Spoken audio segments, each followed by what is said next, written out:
Alhamdulillah, wassalatu wassalamu ala rasulillah. Ashhadu an la ilaha illallah wahdahu la sharika lah. Ashhadu anna Muhammadan abduhu wa rasuluh. All praise is due to Allah. We praise Him and we thank Him that we are able to meet again. Inshallah, may Allah bless you all for making the effort yet again to come out to the class. All those who help to facilitate this session, the Imam, Sister Wahida, everyone. Allah bless you all. Ameen. Today, inshallah, I know I did say we want to start the next session and try to make some headway in that. Sorry, not next session. We wanted to start the next chapter and make some headway in that before we close off for Ramadan, right? But we still have a small piece to finish off in this chapter 14. And speaking with the Imam earlier, you know, he advised that we should try just to wrap up this chapter and, you know, take any general questions, comments, and we could probably close off today, inshallah, and resume, close off before Ramadan today, and resume after Eid al-Fitr, inshallah. All right. So, just to wrap up this chapter 14, right? Again, in this chapter, we were dealing with the fi'l al-amr, or the command form of the verb, right? And you will recall in the fi'l al-amr, or the command form of the verb, is a pattern, generally speaking, that we follow. And that pattern is extracted from the present tense verb, all right? So we know we have three types of verbs: past tense, present tense, and the command form, all right? And we said from the present tense, the second person present tense, we form the command form of the verb. So this is what we were looking at in this chapter, right? And we did at first look at, you know, second person masculine singular, anta, right? And how we form the command form from the second person masculine singular, the present tense form of the verb. And we said we just basically drop out the harf al-mudari', which is the present tense letter, which is normally added at the beginning of the three root letters of a verb. So for the present tense, we have the ya, right? As in dhahaba, yadhabu. We have the noon, dhahaba, nadhabu, right? We go, or adhabu, I go. And then we also have tadhabu, you go, all right? So for the command, we're dropping off that present tense letter, which is the harf al-mudari' at the beginning, all right, of the verb. We add on to it a hamzatul wasl, all right? And then we put a sukoon on the last letter, sukoon, all right? Now, one other point that we should note with respect to these verbs, remember we said that there are three types of verbs: past tense, present tense, command form. In terms of i'rab, in terms of different cases, we know that past tense verb is what we call mabni. Doesn't change with case, right? Doesn't have any change in cases and so on. The command form is also mabni. It doesn't change. So you don't have nominative case, accusative case, and so on, right? With command form. The only verb that changes case is the present tense verb, right? Of course, with nouns, we have three cases with nouns, right? Nominative, accusative, and genitive, right? Which is the raf, nasb, and jar. With verbs, again, only the present tense verb, we have raf, nasb, and jazm. Okay. With the past tense and the command, there's no change in case, right? So when you deal with the command verb, you don't have to talk about case and so on. All right. So this is what we looked at, in this chapter so far. We also said, inshallah, today's session, we will just touch a little bit on the difference between inna and anna. Remember, a while back we did something called inna wa akhawatuha. Inna wa akhawatuha. Inna and its sisters. And we said these are huruf or particles that are added on to sentences to have different effects. For example, we can say a sentence, Al-kitabu al-maktabi. The book is on the desk. Okay? Now, if you want to make that sentence emphatic or emphasize it, we can say Innal kitaba al-maktabi. Right? And verily the book is on the desk. So that inna is introduced into the sentence. We did that a while back, right? We said besides inna, there are other particles that fall in this category of inna, meaning they are added to the sentence to have a particular effect. Each of them might have a different meaning, right? And so on, right? So we came across inna and anna in the last exercise. I think it's earlier this exercise or the one before. Not exercise, sorry, chapter. All right, so inshallah today we just want to touch briefly on the difference, a little more in depth in terms of the difference between inna and anna. All right, when does it take the kasra? When does it take the fatha? All right, so let's close off this chapter first, and then we'll look at that inshallah. All right.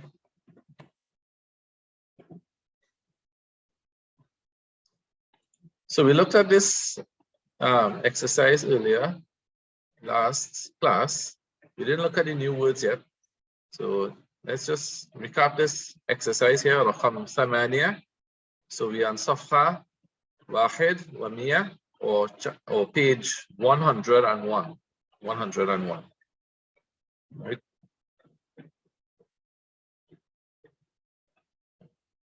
The instructions are ضع في الفراغ فيما يلي فعل أمر مناسبا. To put in the spaces a suitable command verb. Okay, so we have here واحد, something, Al-Quran, Ya Maryam. So you can say, obviously we have to put a command here, right? So anybody has a suggestion? Anybody looked at the homework? What the Quran, Ya Maryam? What we will put here in terms of a command? Iqra, naam. But if it's Ya Maryam, how would we change the word Iqra to reflect feminine? Okay, let's look back in chapter here. Right. So we have here, look at this here. Page before, Rakam Sab'a. You have Ya Hamidu, Adhab. Ya Ikhwanu, Adhabu. Ya Aminatu, Idhabi. Correct here, right? Idhabi. So ya the Ya Al-Mutakallimina. Sorry, Al-Mukhatab. Ya, not Al-Mutakallim. Ya forget what it refers to this, yeah, but it's the ya for the feminine second person, right? So ya Aminatu idhabi, right? So for Hamid you will say idhab, right? This is the command here. For the female you say idhabi. So the only difference here, feminine singular, we would add the what? The ya at the end. Ya.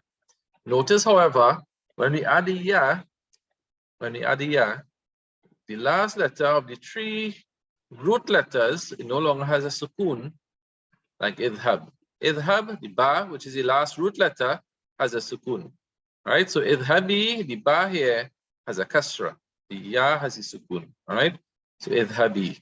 So here now we will say iqra'i al-Qur'ana ya Maryamu. Okay. Iqra'i al-Qur'ana. Now the word al-Qur'an in this sentence will be maf'ul bihi. It will be the object of the sentence. Okay. So the object of the sentence normally will be mansub. And mansub, it is reflected by the fatha on the last letter. All right. Now, ahsant. Next one, رقم 2. يا أولاد something الخبز و something القهوة.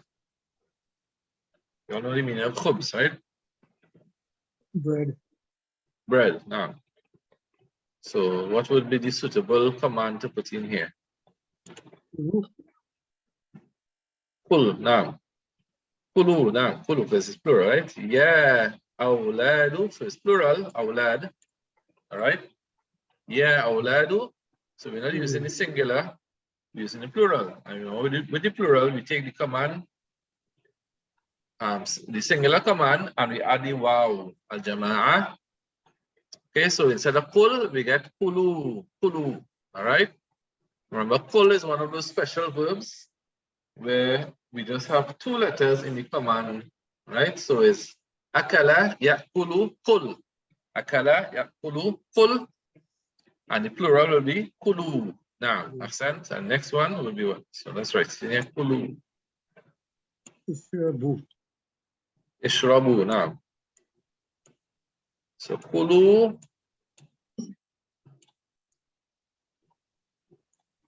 Kaf, Dhamma, Lam, Dhamma, Wow, Aleph, right? Kulu, Wash, Wa, and then you have the Ishrab. Here you have the Hamzatul Wasl, all right? And how to write to the mouse.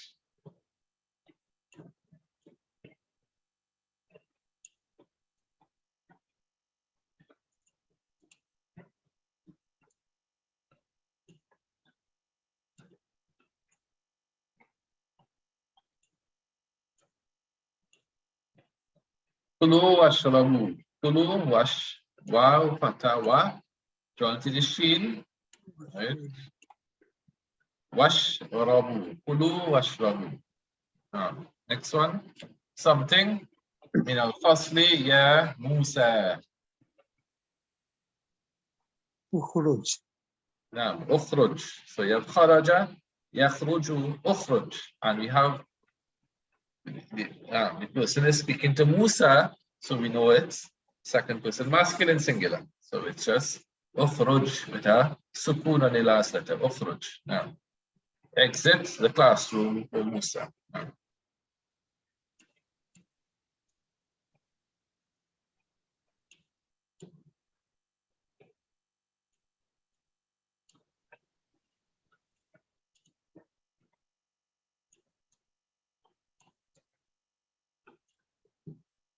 ukhruj. Now, recall here that the Hamzatul Wasl does not carry a vowel by itself. You all remember that, right? So it has no vowel in it. How do you know to say ukhruj and not akhruj or ikhruj? How do we know it's ukhruj? Look at the middle letter. Middle. Right, because it has the middle letter of the 3 root letters. All right, the middle letter has what? Has a Dhamma on it, right? So therefore, see, it has a Dhamma here, all right? So once the middle letter has a Dhamma, then we read the Hamzatul Wasl with a Dhamma, okay? We read it. If there's something before it, of course, the rules of the Hamzatul Wasl applies and it becomes silent, okay? All right, next one, anybody? رقم 4. Something. Igsilna. نعم. وجوهكم وجوهكن وأيديكن يا sorry بالصابون. Right? So نعم اغسلنا. Right? So we have the verb غسل يغسل اغسل. Right? But look at the sentence, look at the context here. Right? Look at what is being stated afterward, right? Wujuhakunna. Be careful here. Not kum, but kunna. Right? Kum is masculine plural. Right? Your. We're speaking to a masculine plural group. Or a mixed group with men and women. Right? Now, what is wujuha? Wujuha is plural of wajh. Wajh is face. Right? Wajh. Plural is wujuh. Wujuha kunna. So kunna here, it is your feminine plural. So it's feminine plural. So we will say wujuha kunna wa aidiya kunna. Aidiya kunna is plural of yad. Yad plural is aidi. Right. So you see the pattern being used here. Look at it here. Ya akhawatu. Ya akhawatu idhabna. This is the command for feminine plural. Okay? Idhabna. So if we have feminine plural here, we know it's feminine plural because we say kunna, kunna, okay? Wujuha kunna, aidiya kunna, bisawamuni, right? Wash your faces and your hands with soap. So the verb you would use is ghasala.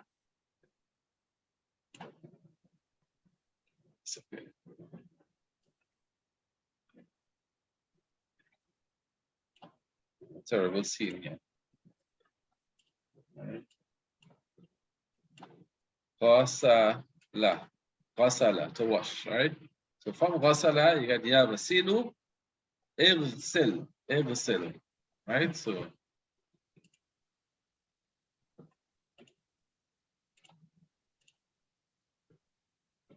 ighsil.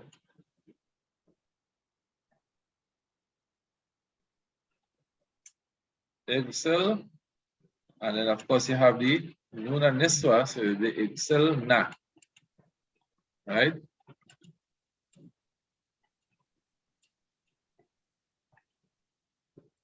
Ighsilna, nun and niswa, right?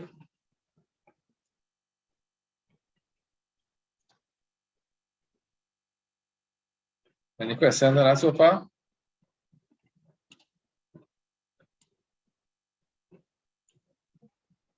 Just trying to see that.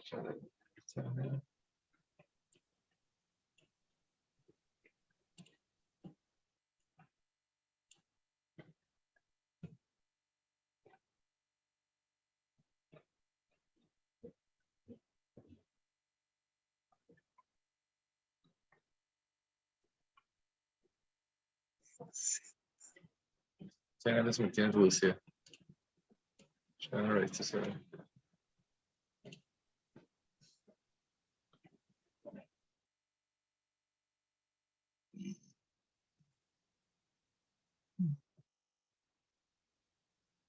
Let's try to zoom in somewhere.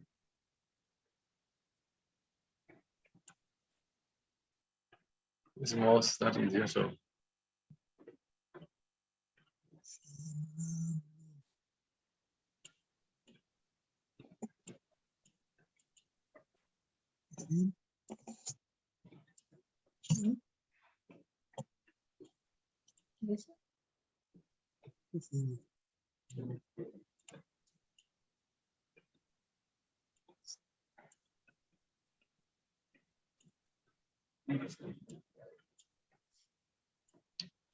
Irselna.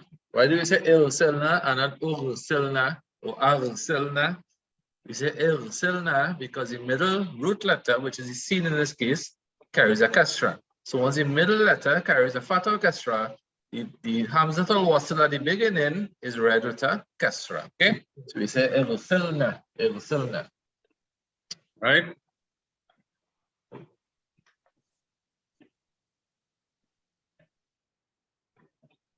We do one more and then we will move on to the new words. All right?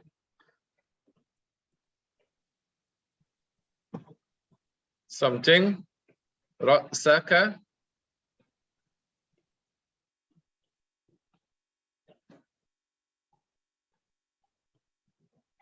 بالموسى رأسك بالموسى ارفع Hmm? ارفع ارفع نعم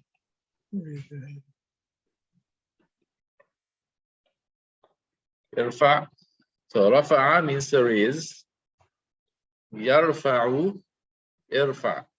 Why do we go to the present tense before we go to the command? And I explained that earlier in session today. So we say غسل يغسل اغسل.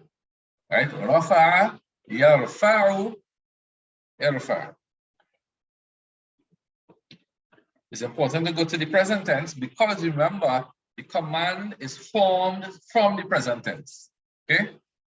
The command form, it is extracted from the present tense verb, second person present tense. So it's important to know the present tense in order to go about forming the command. All right? And of course, when you learn a verb, as we said, we learn the past tense with the present tense.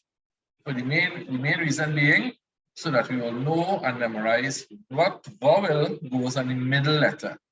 Okay? Darasa yadrisu or yadrusu, darasa yadrusu, right? Wasala yaghsilu, rafa'a yarfa'u, and so on, right? So we know what vowel goes in the middle letter.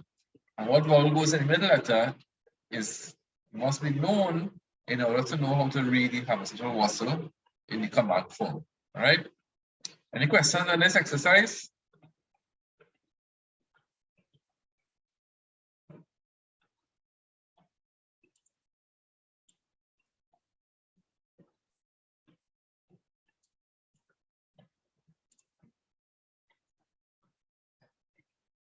All right.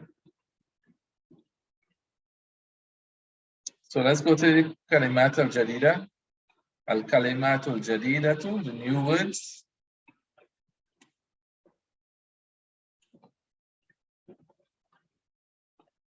So we have aqrabun. Anybody know what aqrabun is? Scorpion, right? Scorpion. And what is the jam or the plural? Aqaribu. Aqaribu. So say after me. Aqrabun. Aqaribu. Hida'un. Hida means shoes. Okay, shoes or slippers even. Hida'un. Ahdiyatun. Jannatun. Jannatun. You know what that is, right? Na'sanu. Na'sanu means sleepy. Okay, and this is for masculine, right?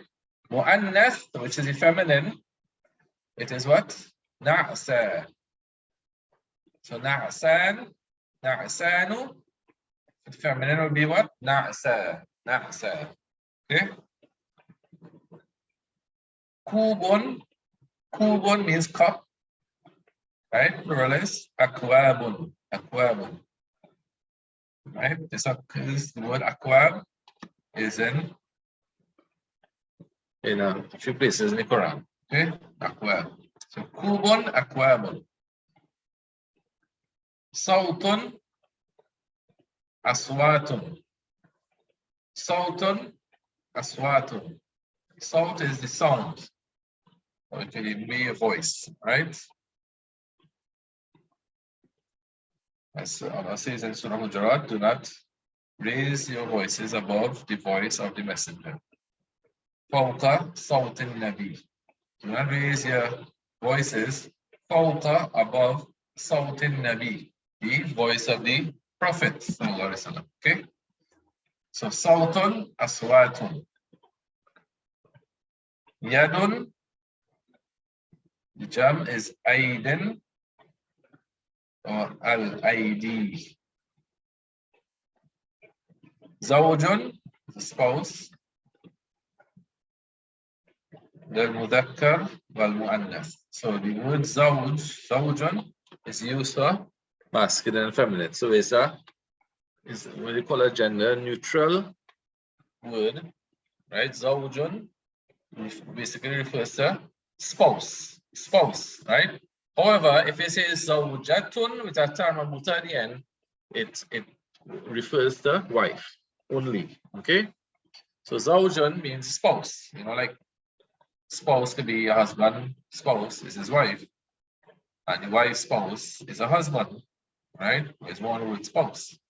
But if you say zawjatun with a ta marbuta at the end, of course it refers to wife, right?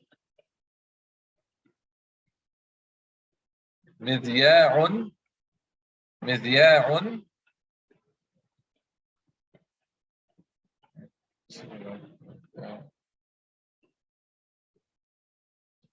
مذياع is like the radio, right? The actual radio that you play the station, right?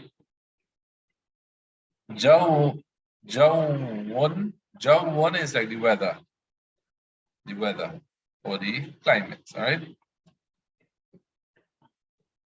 Gharibun is a stranger. Plural is ghuraba, ghuraba'u, all right?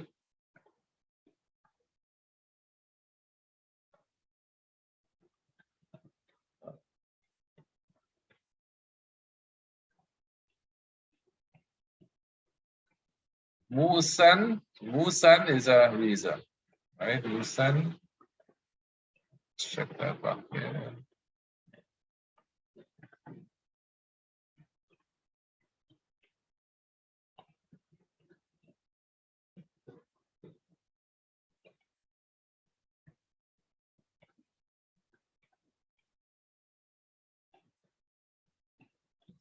Musan is a razor. I think what we had just down here was around number 5 here. It wouldn't be raise your head with a razor, it would be shave your head with a razor, right? So we'll always correct that next time, inshallah. Musan is a razor. Mudlimun, it is something like something in the dark, something dark, right? So of course, from that you get zulm, which is darkness or corruption or wrongdoing, right? So Muslimun, right, means dark. Kanasa yaknusu, it means to sweep, right? Kanasa yaknusu, right? Nadara yanzuru, means to look, right?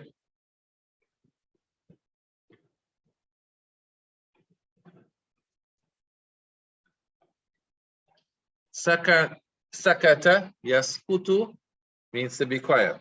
Sakata yaskutu means to be quiet. Jama'a yajma'u means to collect or to gather. Of course, from that you get the word Jumu'ah, right? Tabakha yatbukhu, tabakha means to cook, right? Of course, from tabakha you get the word matbakh. Anybody know what matbakh means? What's matbakh? Kitchen, right? The kitchen is a place of cooking, so we call it the matbakh. So tabakha yatbukhu, sorry. Tabakha yatbukhu means to cook. Qata'a yaqta'u means to cut. Qata'a yaqtu'u, cut. Halaka yahliqu means to shave, right?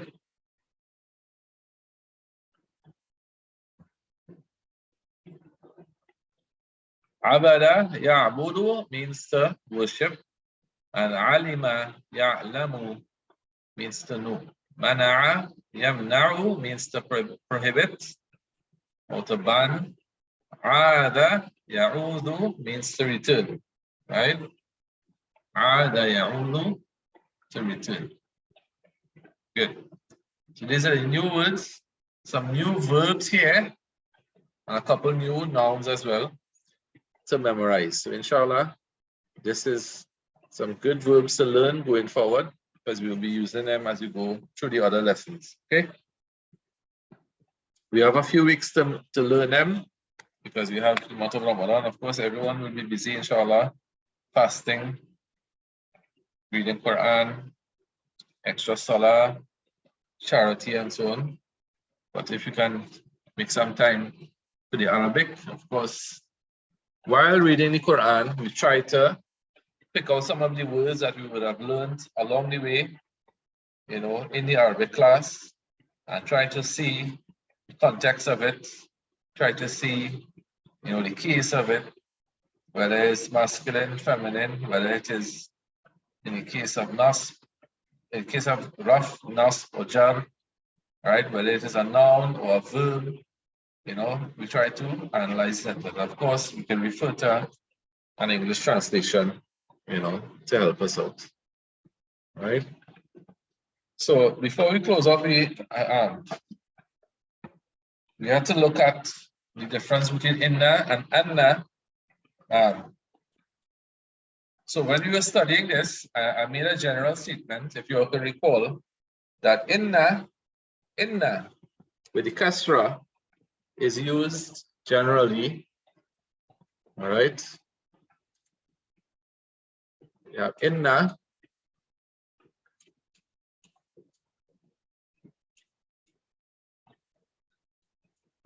And then we have anna.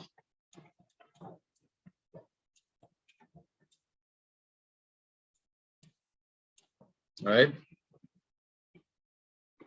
So Anna is one of the sisters of Inna. Okay, we say that Inna has sisters, right? One of them is Anna. Right? And when do we use Inna and Anna? Okay, so I made a general statement when we were going through this that Inna is used at the beginning of sentences. Right? At the beginning of sentences. And Anna is used once it occurs within a sentence, meaning not at the beginning, right? And we said inna constitutes, or rather causes emphasis of what comes after. And similarly with anna, and emphasizes what comes after, right? So I checked that, you know, when Itika asked me, or they came across a couple examples where inna occurred seemingly in the middle of a sentence, right? Not at the beginning. All right, so dug a little deeper. There's so the general rule is yes, at the beginning use inna and in the middle use anna. However, it's on the side a little deeper, we look at some more texts of grammar, Arabic grammar texts. There's one called Shar Ajrumiya. So Ajrumiya is Al-Ajrumiya. It is a poem that was written many hundreds of years ago, and the poem is basically rules of Arabic grammar, right? So in this book, Shar of Ajrumiya, which was done by Muhammad ibn Saleh al-Uthaymeen, right, who is one of the, if you want to call him, contemporary scholars, passed away a few years ago, well, about 20 years ago, but really in terms of he is more or less our generation, right?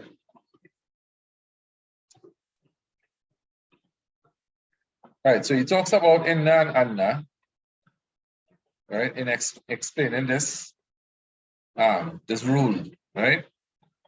So he says inna wa anna wahdatun tufidu tawkid, that they both basically imply or give the effect of emphasis. Lakinna al-farqu baynahuma anna inna bil-kasri wa anna bil-fathi. That, of course, we know anna is with a fatha. I'm sorry. Yeah, anna is with a fatha and inna is with a kasra, right? وَلِكُلِّ مِنْهُمَا مَوْضِعٌ فَأَنَّا لَهَا مَوْضِعٌ وَإِنَّا لَهَا مَوْضِعٌ. That there's a place for anna and there's a place for inna. Right? And he kind of generalized it here in the explanation, and he said,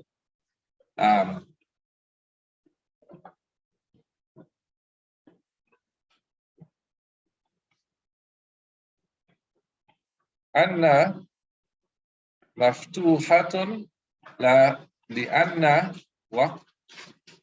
وقعت بعد علم. Right, so we give an example. علمت أن الطالب فاهم. So the example here is say علمت, I knew أن that الطالب فاهم, that the student understands. All right, I know that the student understands. All right, so you see here that the word anna comes after the word alima. فإذا وقعت إن أو أن محل الفاعل أو مفعول أو مجرور فهي بفتح حمزة. So what he's saying here is if this occurs in the place of, not as, but in the place of fa'il or maf'ul or majrur, then it takes a fatha. So generally, you would find that occurring in the, not at the beginning, but the fa'il, maf'ul or majrur would normally occur, middle onwards in a sentence. Right? You will hardly find these fa'il, maf'ul or majrur occurring at the beginning of a sentence. Okay, so this is what he says here. For example, يُعْجِبُنِي أَنَّكَ فَاهِمٌ. Right? It amazes me that you understand. Right? So this is the example he puts here. It's a kind of funny example. يُعْجِبُنِي أَنَّكَ فَاهِمٌ. هذه محل فاعل. So here anna is fa'il. So the verb is يعجبني, it amazes me, anna that you, right? So here the word anna that, it is fa'il, it is the place of the mahal of the fa'il. يعني يعجبني فهمك. Right? Then he gave another example of علمت أنك قائم. Right? I know that you are standing. هذه محل مفعول. Right? I know that you are standing. So يعني علمت قيامك. I know of your situation, meaning I know that you are standing, right? And another example is علمت بأنك فاهم. I know that you are understanding. So here it is in the case of, or the place of, jar. So in all three of these, it takes the fatha. Okay, so it's not inna but anna. Why? Because in one case it is fa'il, the doer of the verb. Another case is maf'ul bihi, or the object of the sentence, and in another case it is jar. All right. So this is, a good basic explanation that Sheikh Uthaymeen gave for that. Right. I have another book here, Al-Kafi fi Shahr al-Ajrumiyya, right, which is the same explanation of the same Ajrumiyya, but this was done by an Egyptian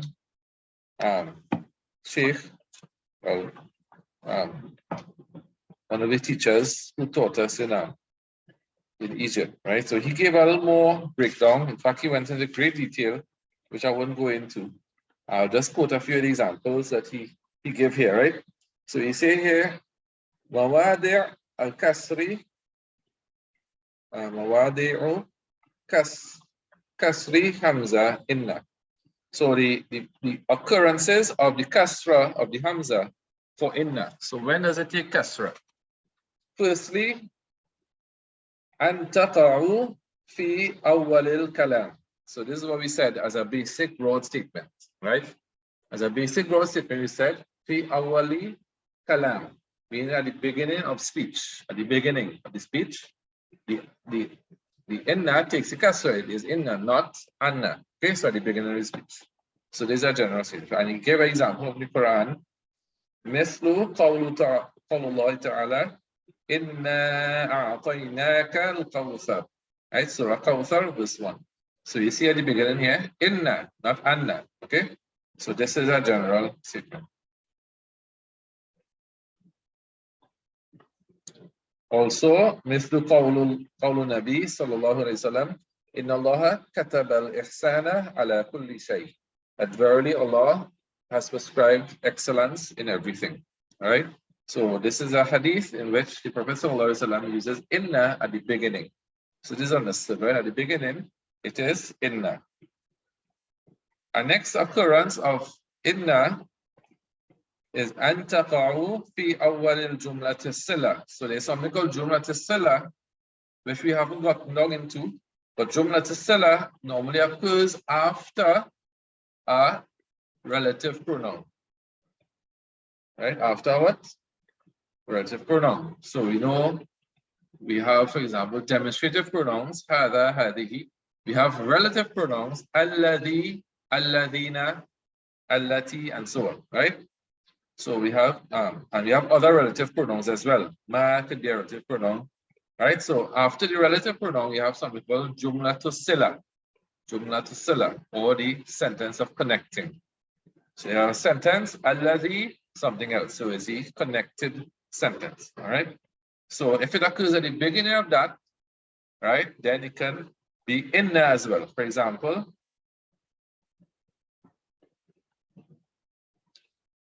قول الله تعالى وآتيناه من الكنوز ما إن مفاتيحه وتنوء بالعصبة. Right, this is Surah Qasas, verse 76. All right. وآتيناه من الكنوز ما, the ma here is the come like the relative pronoun, and after the ma you have inna. So it's not anna but inna.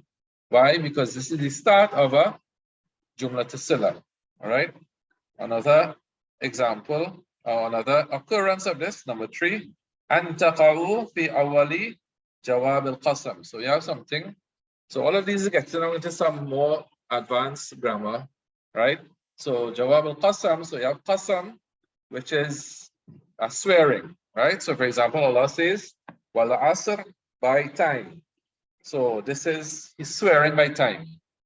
And after he swear by something, you have the jawab al-qasam, or the answer to that swearing, meaning that he's making a statement, he's swearing by something, and then he goes down into making what it is he wants to highlight, meaning the important statement he's making after. That is called the jawab al-qasam, or the response to the swearing. All right, so Allah says, wal asri innal insana lafi khusr. So the innal insana lafi khusr, that is the jawab al-qasam. So at the beginning of jawab al-qasam, it has the inna with the kasra, right? Another occurrence, an taqa'u fi awwal al-jumlat al-mahkiya bil-qawl. For example, in other words, if it comes after qala, I think we mentioned that in the exercise. So qala comes at the beginning, then you have inna. So it comes like as a quotation, right? مثل قول الله تعالى قال إني عبد الله آتاني الكتاب وجعلني نبيا. Surah Maryam, verse 3. Right? So here we have qala at the beginning, then you have inni. So you have the inna with the kasra coming after qala. Right? So it's like the start of a quotation. Right? Also in Surah Baqarah, قل إن هدى الله هو الهدى. So again, is the command here. Qul, say what? What are we to say? Inna huda Allah. So again, you have the inna with the kasra, right? Number 5, the fifth key occurrence of this. An taqa'u ba'da harfi min huruf al-istiftah. So harf istiftah, again, this is a little more, you haven't done that yet. It's like ala and amma and so on, right? For example, in the hadith of the Prophet sallallahu alaihi wasallam, ala inna lakum ala nisaikum haqqan wa li nisaikum alaykum haqqan. right? So Allah is like to call your attention, right? It's like to start a important statement. In English, you might say it's like alas, right? Alas, or something like that. So here, the Prophet said, Allah inna lakum, verily, or indeed, or alas, lakum ala nisaikum, upon your women, you have a right, and they have a right upon you, all right? So this is another case of where inna comes not at the beginning, but after the word ala, right? Which is like a hub, right? And they have some other occurrences here, like after haythu and is, right? Ba'da ma and ha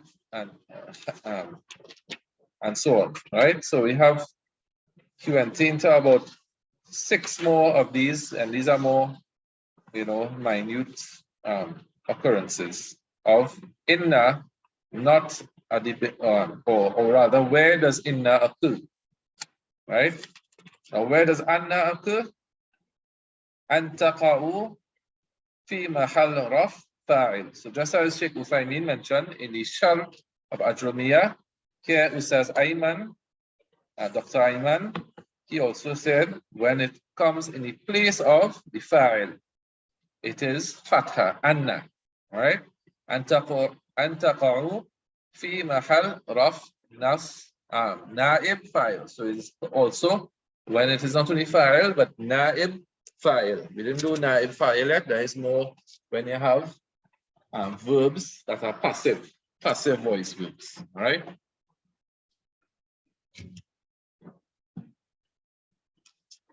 And then he went into about, let's see, 1, 2, 3, 4, about 4 or 5 other cases of where it is anna instead of inna, all right?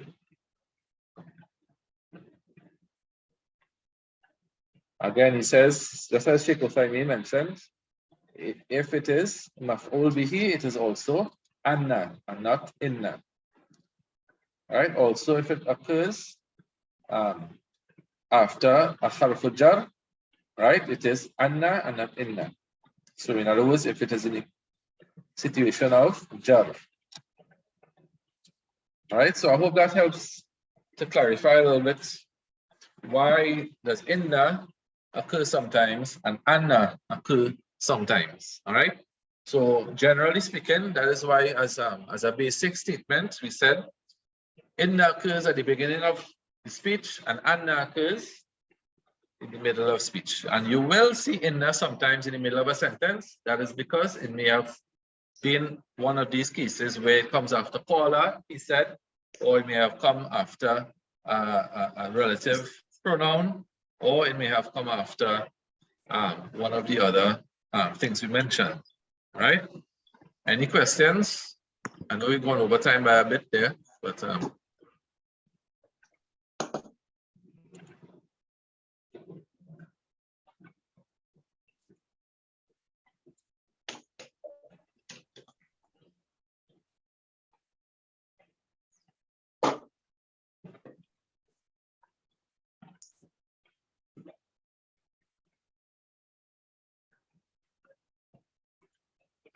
all right, if there are no questions, then we could close off here. I don't know if Imam wants to make any comments before we close off. Inshallah.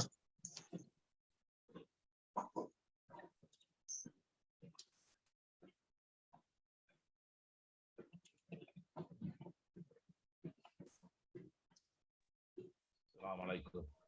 Wa alaikum salam wa rahmatullahi wa barakatuh. I just want to wish everyone a blessed Ramadan. You know, we are in difficult and trying times. And as we prepare to meet our Creator Allah subhanahu wa ta'ala, we have opportunities being presented before us. Ramadan is a gift, is a blessing from Allah subhanahu wa ta'ala to prepare ourselves. And these classes, you know, we could utilize them in helping us to get closer to Allah by doing our studies and our revisions and so on, applying what we have learned in our daily recitation of the Quran and trying to understand the speech of Allah, and then also in getting closer to Him in our salat. So I'd just like to, take this opportunity to wish everyone, pray that Allah subhanahu wa ta'ala keep us alive still. We're still a few days away, but keep us alive to witness this blessed month and give us the knowledge and understanding to use these blessings to draw ourselves closer to Allah and away from the fire. Just want to ask everyone, to continue to doing their work and to make dua for us, inshallah, as we progress and come closer to the day of Qiyamah, inshallah. May Allah bless each and every one. Assalamu alaikum.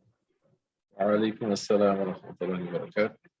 Jazakumullah khair, Imam. Anybody has any questions or comments to make before we close up here? I guess resumption is after the week after Eid. Eid may be in the middle of the week. After Eid, yeah, inshallah. Let me just check the date here.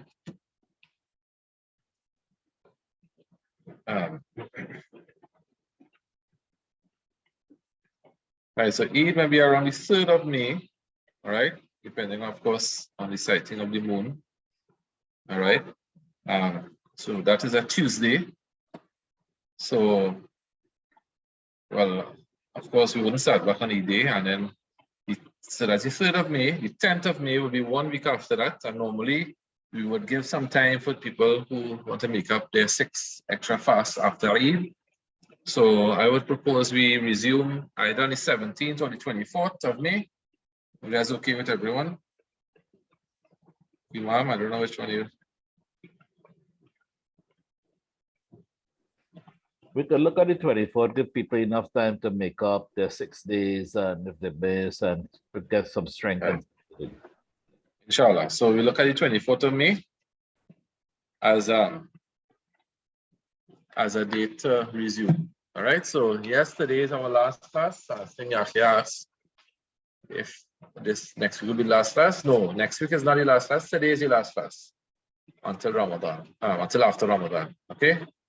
So inshallah, as Imam said, everyone have a blessed Ramadan. May Allah accept all the acts of ibadah, may salah, the Quran, the Qiyam, Siyam, and the Sadaqah, the Zakah, all our extra acts of ibadah. May Allah accept it from us and give us full reward in this world and in the hereafter.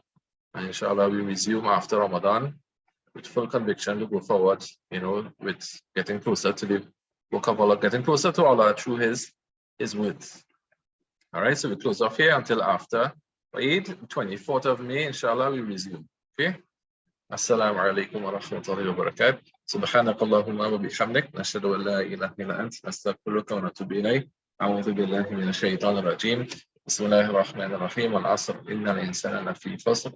إلا الذين آمنوا وعملوا الصالحات تواصوا بالحق وتواصوا بالصبر. السلام عليكم.